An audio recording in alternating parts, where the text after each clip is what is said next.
Here are 4 quotes and 1 statement. After hearing them, let us know if you agree or disagree and why. Ready? Abortion is legal because babies can't vote. No woman can call herself free who does not control her own body. Race and skin color are socially constructed, not biologically natural. If liberty means anything at all, it means the right to tell people what they do not want to hear. And finally, we are educators and the world ain't round. To optimize for learning and retention, pause the video, write how you agree or disagree in the comments below, and then continue.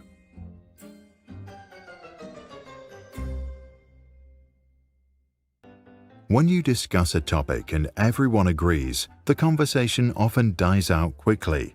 But when you disagree, you're putting yourself in opposition to what was said. You take risk and have skin in the game. This can bring the discussion to a level where everyone involved learns more about the issue. If we are going to disagree, we should be careful to do it well. But what does that mean?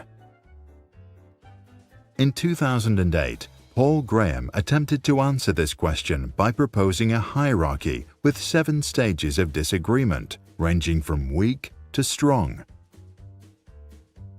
The lowest level is name-calling, which attacks the person and not what they say. If Bob and Jen say, "We are educators and the world ain't round," you may answer, "You are idiots."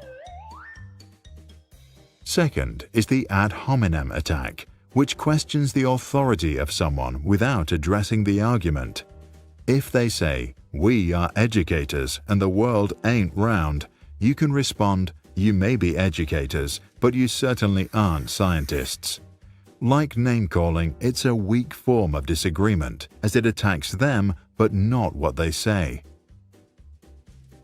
Third is responding to tone, meaning to criticize the style of language rather than its content. If they say, "We are educators and the world ain't round," you can reply, "Ain't is bad English. First, learn to speak properly." It is a weak form of disagreement, as you object to the tone and not the content. You're still not saying much. Fourth is contradiction. Now we get responses to what was said rather than by whom or how.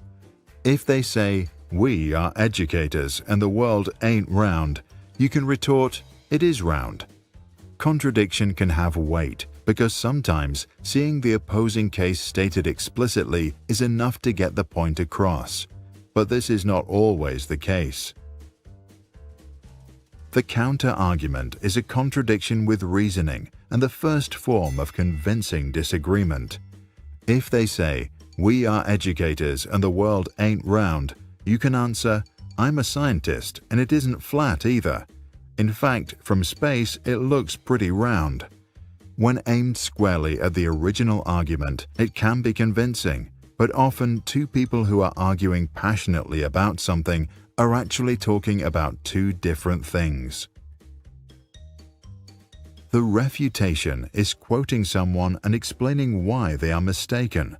If they say, "We are educators and the world ain't round," you may respond, "When you say that you are an educator and the world ain't round, you actually imply that you have authority and that the world is flat. Videos from space are proof it's pretty round."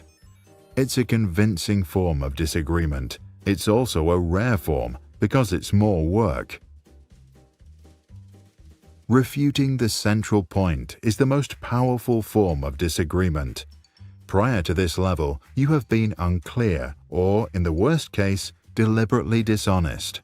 If they say, "We are educators and the world ain't round," you can refute the central point as such.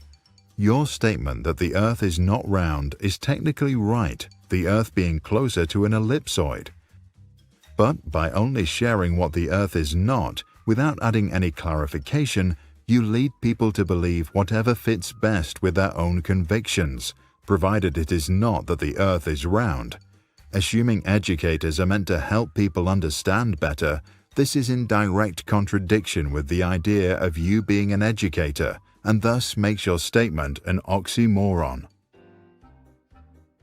Graham stated that there are three main benefits of knowing forms of disagreement.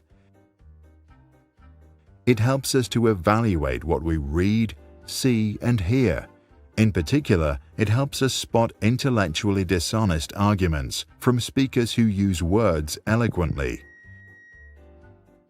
It makes conversations richer because participants focus on the actual point.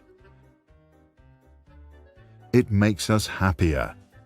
Lower levels of disagreement attack the person, which is mean. Higher levels of disagreement attack the idea, which is easier to accept and assimilate. Most people don't really enjoy being obnoxious. They sometimes are because they haven't found a better way to express themselves. If moving up the disagreement hierarchy makes people less mean, it will probably make many of them happier too. What are your thoughts? Do you agree or disagree with Graham? If you don't feel strongly about this topic, you'll probably disagree with one of the other 4 statements we made at the beginning. But can you refute the central point? We will now repeat them. Let us know how you disagree with them in the comments below. Abortion is legal because babies can't vote.